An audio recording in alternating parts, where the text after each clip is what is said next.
Okinawa, Japan. Many of you have probably heard of this place. Okinawa is often called the Japanese version of a tropical paradise, a popular destination for those seeking rest and relaxation. The population here is relatively small, and many locals live a lifestyle that feels more Western than traditional Japanese. There is a simple explanation for this: about a quarter of the island's territory is occupied by U.S. military bases. And it was precisely here that a chain of events began, events that would later shake not only Okinawa, but all of Japan, nearly turning into a major political scandal. Welcome to my channel. Here I talk about true crimes and strange phenomena. If you enjoy this type of content, subscribe and let's dive into today's case. In the city of Yuruma, Okinawa, lived a 20-year-old woman named Rina Shimabukuro. Despite her young age, she had already been working in an office for some time, which spoke volumes about her sense of responsibility and independence. Her colleagues described her as determined, polite, and sensitive, a quiet person who nonetheless left a strong impression. Rina grew up as an only child. Because of this, she often dreamed of having a big family of her own. She once said she wanted to have as many as 6 children. By 2015, her life seemed to be moving in that direction. She began dating a local Okinawan man. Japanese media later withheld his name to protect his privacy. Their relationship developed steadily. Eventually, they rented an apartment and started living together. During the week they worked, and on weekends they enjoyed spending time together. Friends noticed that in familiar company Rina became more open. She loved singing and dancing and wasn't shy about showing her talents. On April 28, 2016, Rina had a long and exhausting day at work. In the evening, she decided to go for a walk to clear her head. Around 8 p.m., she put on a black parka and raspberry-colored sneakers and left the apartment. Before heading out, she messaged her boyfriend via the Line app, telling him she was going for a walk and would return later that evening. This was nothing unusual. Rina often walked along a nearby water canal, a familiar and seemingly safe route. On one side were residential buildings, shops, and restaurants, on the other, an industrial area with factories and warehouses that operated late into the night. As the hours passed and midnight came, her boyfriend began to feel uneasy. At around 2 a.m., he sent her a message: "Hope you had a peaceful night." The message was marked as read, which reassured him slightly. He assumed Rina might have met someone she knew and stayed out longer than planned. In Japan, it's common not to express concern too openly, so he decided to wait until morning. But morning came and Rina never returned. She didn't reply to any further messages. Importantly, she had left without her wallet, making it unlikely that she had gone far or planned to stay away. Realizing something was seriously wrong, her boyfriend reported her missing to the police. The police quickly arrived and began gathering information. At the same time, Rina's friends took to social media, spreading the word about her disappearance. Speculation grew rapidly. Some suggested she had been kidnapped by a cult, while others suspiciously pointed fingers at her boyfriend.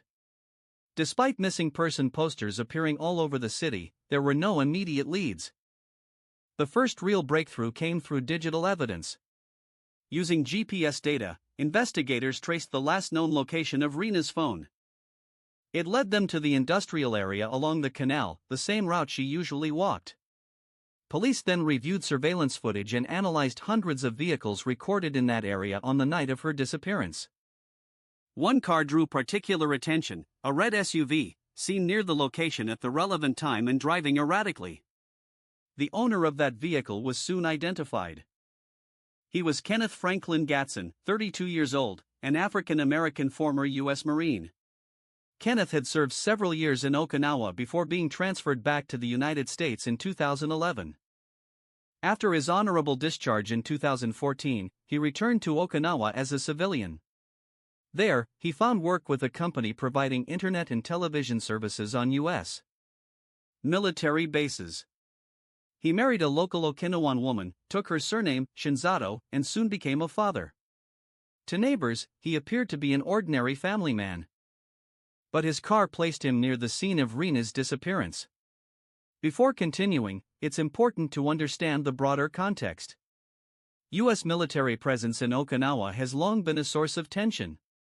Protests date back decades, but the most infamous incident occurred in 1995, when 3 U.S. servicemen assaulted a 12-year-old Okinawan girl. Massive protests followed, with locals demanding fewer military bases and stricter controls over personnel. Although the Japanese government promised reforms, progress was slow and often stalled by political interests. Against this background, the case of Rina Shimabukuro reignited old wounds. When questioned, Kenneth Gatson confessed. He led police to a forested area, where they discovered a black suitcase. Inside was the decomposing body of a young woman. After weeks in the Okinawan heat, identification was difficult, but DNA testing confirmed it was Rina. Kenneth provided a full confession.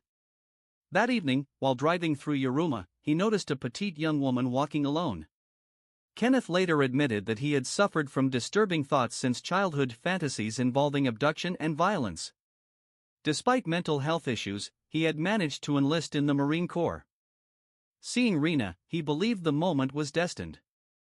He parked his car, followed her, and struck her from behind with a metal object. When she resisted and cried out for help, he attacked again, eventually killing her with a knife. He then placed her body into a suitcase, drove roughly 20 kilometers away, and discarded it in a secluded area. After that, he returned home to his wife and newborn child as if nothing had happened. For days, then weeks, he waited for the police to arrive. When nothing happened, he began to believe he had escaped punishment. He was wrong. Kenneth was charged and brought to trial.